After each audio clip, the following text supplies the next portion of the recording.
this is nice and cozy. Yeah. It's like the holodeck in behind us. It's like we're a Star Trek holodeck. You get to look out and sit and watch us, and then if you get tired of looking at us, you can just look out into nature, go into a deep meditation, and forget about everything. Lose track of time and space. So, what a beautiful opportunity we have today. I think there will be people trickling in as we go along, so we'll just kind of get going and just enjoy. Well, we're here. This is going to be a holy relationship gathering this afternoon, and we have lots and lots of experiences. I'm sure some of you have seen Eric and Armel's blog on the web and read and heard some of their story, and maybe you know a little bit about myself and Helena, but I guess we'll just go down the line, and we'll welcome everybody. And I'm David Hoffmeister, in case any of you are new, and I just kind of travel around the world and just live in this state of happiness and share whatever words are given me by the Holy Spirit to share, and love meeting everybody.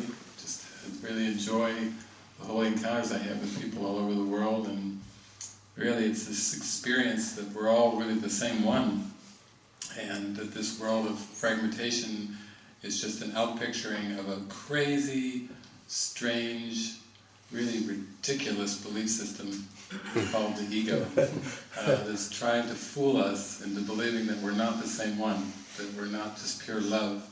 It's trying to trick us into believing that we're separate beings and we have our own private interests and our own private thoughts, and that we have this individuality that is precious, and that without that individuality we would be completely lost. We'd be a blob of nothing. And we have this beautiful intuition that's saying, well, you're not a blob of nothing. You're actually far more than a blob of nothing. You're actually spirit. You're actually one with the Creator, one with God. And you've always been. And that this belief system of the ego is just trying to trick you into a system of guilt, feeling guilty and feeling shameful and feeling separated and alone and isolated, and that belief system is not who you really are. And our intuition is going to lead us and guide us as we're willing to be shown that we are connected. And we've always been connected. So sometimes we talk about A Course in Miracles. It's a wonderful tool for helping recognize this oneness through forgiveness. Sometimes I'll use quantum physics terms for people that like to come at it from more of a scientific perspective than such a religious or spiritual perspective. And other times it's just using parables and examples from just life experiences. You don't really have to even believe in God to experience this love and oneness. God can only be known, so as you're approaching the Spirit, it's not so important what you believe in, but it's more important that you have a willingness to see that you have been mistaken, and that life as it seems in this world, as the 12 steps say, is unmanageable, and you finally get down on your knees and you say, help. It doesn't matter whether you believe in God or if you believe in a higher power or love or whatever, but just to be able to get down on your knees and say, I need help to escape from these feelings of guilt and fear and isolation. I just want to feel connected, and if you're there, if there's anybody there, please answer me and show me. And so it was fun on the plane ride coming from Sydney. I finally got to see that movie with Julia Roberts, Eat, Pray, and Love. And I thought that was a beautiful, kind of soft little reminder for all of us that there is something calling us, and we have to let go of sometimes the world that's familiar to us, just enough to let the glimmers of guidance and light come through. And even that is scary, when we let go of those familiar things, because we may not know the fullness of love, but it's like we think, well, at least I know this much, and I'm going to hold on to this little bit that I think I know. And the Spirit's always saying, just be willing to open up that little box a little bit, and I'll show you that there's a whole universe of love and forgiveness that's there waiting for you if you'll just step out of your little box that you believe you are. So anyway, I think I'll just pass the mic down, and we can just greet you and share a little bit about our journeys. And I think this 3 hours is going to go by really fast. I feel it already. Hi everyone, I'm Helena, and I have been traveling with David around the world for years. And this thing about relationships, holy relationship, it's really about undoing all of the specialness. All of the specialness. Of course, that's what the Course is teaching, to remove all the blocks that we have put against love's presence, which is always there.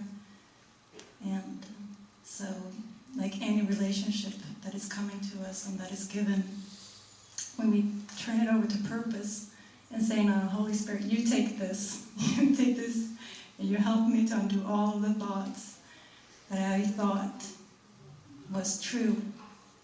Help me to see the truth." It will be working with you, for sure. So that has been a really interesting journey of saying, yes, I'm willing to be shown. Show me all specialness. I want it all gone. Please remove or help me to understand the thoughts that I have put against, so I can actually accept love and who I am in truth, and that I can feel that connectedness all the time, like that there's not any scraps left. Because of course the world is like, oh, relationships, oh, that's beautiful, and oh, romance, and just keeping the specialness, and just want to be stuck there and use it in its way of glorifying yourself, or believing that, finding your identity, of course. And this is, the Course is just talking about, no, we just have to remove everything. So the relationship is about like removing pride, removing any thought of what you thought that you were. And this is a total speed up. So this is what's going to be talked about. Like the Course is, talking about the relationships, that it will actually use the relationships, which is really, really right in your face, of course. Like you can't do anything but just having it flushed up very fast, because we will be shown. So I'm really grateful to be here, and we'll be singing some, all the four of us, and share. So thank you. I'm Armel, and you will hear to my accent that I'm not from here. I speak French usually, so I come from Belgium, and the fairy tale for me I started, I think, 1.5 years ago when I left Belgium. I met David and Helena 2 months before, like in June 2 years ago, and when I met Helena, I just saw something in her, but not with my eyes, with my heart. And I was like, that's it. That's what I've been looking for all my life. And I didn't know what it was, because I was just very new in the Course, but I just felt my life is changing. Like this is it. This is the end of it, or the beginning of the end, or whatever. And 2 months later, I left Belgium. I left everything, and I just heard join with them, and I just did. I went to a devotional, then I went to Cincinnati and volunteering at the foundation and going deeper into the Course and practicing, listening to guidance and the practical application of the Course. And and then I had that vision that I heard about Eric, and I had that vision that Eric and I would be going on a world tour, sharing the music and the dance that I had been receiving from the Spirit. And when I shared that with David, he was like, "This is great, Armel." Eric was waiting for the next step. He has left everything, and he has been feeling guided to travel with his music, and now you come with a plan. It's like, okay, let's go. And so I shared with Eric, and the day where he told me, okay, I'm 100% with you, I had that vision when I was talking with a friend that we were supposed to be married. Like the Spirit was giving me the guidance of being married with Eric 15 days later, and we didn't even met yet. So it felt like totally surreal, and I was, oh no, that must not be right. I must like totally out of my mind here. Yeah. And so I waited for 3 days and asked for signs all the time to, okay, if it's really what I'm supposed to do, I just want signs. I just want to be sure.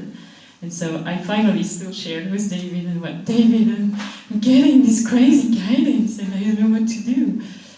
And David was, Armel, this is just wonderful. And I went, oh yeah? And I couldn't even finish my sentence. Then Eric was on the phone and I went, okay. So the first time I talked with him, it was to tell him I got a guidance that we are supposed to be married in 15 days. His face, the reaction was priceless. I'll never forget the look on his face. Those are the little treats that you get from the Holy Spirit. Like you'll never forget those moments. How did you hear that? Was it a dream or a voice or? I had kind of vision. I don't know. I'm a very visual person, and I was having images and feeling of joy and just my heart opening so widely and just feeling just my whole body like moving towards it, and like if it was just meant to be. It wasn't even questionable in me. It was like, yeah, okay, I'm telling it, but it's like anyway, it could happen. It wasn't. There was no fear in me. There was like just kind of was given, and I knew that it was. You saw a tattoo ring too. Yeah, I had a vision of a tattoo ring, and Eric's name coming on my hand, and I was just, oh my God, wow, this is just crazy. But yeah, when I shared with Eric, also, it was. First he was really surprised, but then there was like something in him like... but not that much, really. Not in my experience, anyway. It felt that he was just having a lot of trust. He was just feeling it too. And so it was like, okay. Then it was a release for me. I was, okay, I'm not crazy. Great. Let's agree with Holy Spirit then. Yeah. And so we've been traveling since then, all over.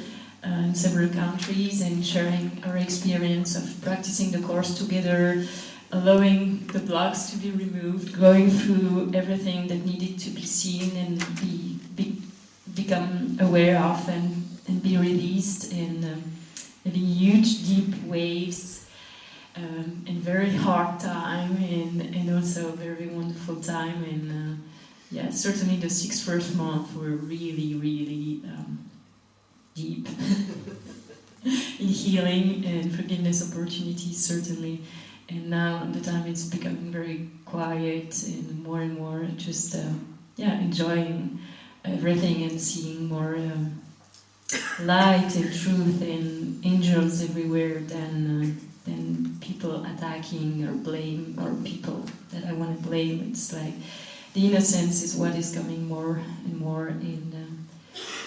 Yeah, it's so worth it and so beautiful, and I think I've always kind of been trusting life, but the trust that I have now in the Spirit and in life, and that we are so perfectly guided in every moment and so taken care of, and that we can really just dive and just really give over all our life to the Spirit, and know that we will be so guided and so. We are so cared for. It's just amazing. In every moment, there is not one moment where we are alone. It's there every time, in every moment, and it has always been. And yeah, and just going through the darkness in order to know that it has no price. It's like I could do that again. Yeah, it would be nice to try more. Too. they both discovered later on that they have the exact same birth date and birth year, the very same day they were born. Really? They were like, whoa, that's kind of, as far as synchronicities, you know, there's a kind of an interesting synchronicity going on there. Unbelievable. Yeah, there are always so many signs on the path to show that this is right where you're supposed to be. There's no other place where we are supposed to be, that here now is all the perfect forgiveness opportunities that are presented, just to remember who we are in every moment. Just, what do I want to see? Yeah, I just want to remember. I just want to see all those beautiful angels coming here and telling me, stand up, remember, remember. I'm just like, yeah, it's so great. So thank you for being here. Well, my name's Eric. And yeah, it's been a journey that I never saw my life going this way at all. You know, I was really into I was a hypnotherapist a couple of years ago, and I'd been doing that for like 7 years, and I was traveling around the country doing stop smoking and weight loss seminars, and I was making a lot of money, and I had a lot of freedom and a lot of flexibility, and I thought I was just on top of the world. And I was studying the course, and I was really getting deeper into it, like realizing I just have to practice forgiveness all the time. Anytime I get upset, it's just a forgiveness opportunity. And I was getting more and more into that, and the deeper I went into that, the more it felt like, okay, you know, that's all working, this forgiveness, but my life still doesn't feel totally fulfilling. Like this job I'm doing, the career didn't feel fulfilling anymore. And it was in April of '09 that I went to a 3-week devotional with the Messengers of Peace, and it became painfully obvious that I just needed to leave my career and just leap off the cliff and not know where I was going to land. And so I did. I just called called the employer and said, I'm leaving, and I kind of weaned I was pretty woven deeply into the company, so it took a couple months to kind of get out, and I had people working under me and so forth. But I remember at the end of that devotional, toward the end, I was just kind of wondering what I was going to do, and David and I were sitting in the kitchen of the Peace House, and I was just kind of like, what? I feel kind of like excited about leaving my career, and I have some savings, but I still have, I have some debt, and I'm like, what am I going to do next? I don't know what to do. And David just said, I'm hearing traveling minstrel. And I'd been playing guitar for years and singing, but I'd never thought of it as something just to focus my whole life on. It was just kind of a side hobby. And when he said that, there was like a lot of mixed emotions. I remember I felt a sense of like beauty, like it was so simple and so beautiful just to be a traveling minstrel, just travel. The first question I had was, what's a minstrel? But once I figured out what a minstrel was, I looked it up on Wikipedia, and I liked the description. It had like the word servant, and the minister was the root of it, so I liked that. So I finally I felt it. I felt like, okay, I need to let go of all these other goals I had. I still had this idea of I wanted to be a famous Course in Miracles hypnotherapist. And that was like my idol. And so I remember that same day I said that to you too. I said, yeah, well, God, that sounds really cool, but it doesn't feel that important. I want to be a famous Course in Miracles hypnotherapist. And David just said, well, teaching is really about demonstrating. It's not really about what he says. And I was like, yeah, that's true. And so I let that go, and I just started to focus on the music, and immediately songs started pouring through me. I had like a stream of songs that were just really beautiful, just coming into my mind, and I'd write them down. And I started traveling where I was invited, and I just kind of traveling around and living off the savings I had. And miraculously, I was able to pay off all the debt, and I sold my house in Austin, Texas. Just the way that it all worked out with my job ending, like the money just showed up, and everything got paid off, and just a bunch of miracles happened, one after another. And then my life was just free. I just was kind of traveling around and being a traveling minstrel and just playing music. And then it was only 6 months later when I got this call from Armel. First she emailed me saying, I feel the guidance we're supposed to go on a world tour together. And I was like, wow, that's really great. And I've been wondering what to do, and this feels like a next step, so yeah, let's talk about that. And then 3 days later, she calls me, and I'm at a retreat with David, and he's on the phone with her, and he passes the phone to me, and I'm standing there, and she says, in a very shaky voice, I don't know how to tell you this, but I think I'm hearing guidance that we're supposed to be married in 15 days. and I remember feeling kind of like it was like a moment, it was like just like a moment, like where time stopped. It was like, huh. That's never happened. And I actually felt really peaceful though, strangely. I just was like, I think what the thoughts that went through my mind was, well, if it's really the guidance, and then I want to follow it, and that's great. And if it's not, then no biggie. It's like, let it go. And so the first thing I said was, well, that's really big. She said, yeah. And then I said, well, shoot, I have a girlfriend. And I had a girlfriend for the past year a girlfriend in San Francisco that it was fun, but she wasn't on the same path, and I'd actually had a prompt to break up with her a few months earlier and hadn't done so. So I said, oh, okay, I guess I'll have to deal with that. And then I just said, well, great, let's just stay on the phone the next few days. I'm going to be back in California for a week, and then I'm flying out to Cincinnati anyway, and so I'll see you there, and we'll just kind of see what happens. We don't have to have a decision right now. And so the next week we talked on the phone for like 3 hours a day and just really connected in a way I've never connected with anyone, I don't think.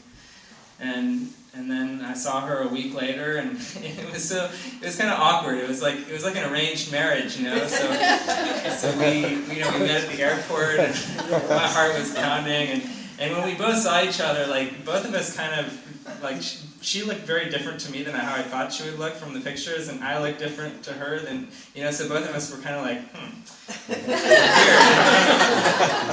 and I didn't know what to do. We were like standing there, and so I was like, I think I gave her like a hug, and then I gave her like a little kiss on the lips, but it was so awkward. It was like one of those teenage moments, like dating, and I was like, okay, well, let's get in the car and go. Instead of two Indian families, it's like the invisible arranged marriage. Right, exactly.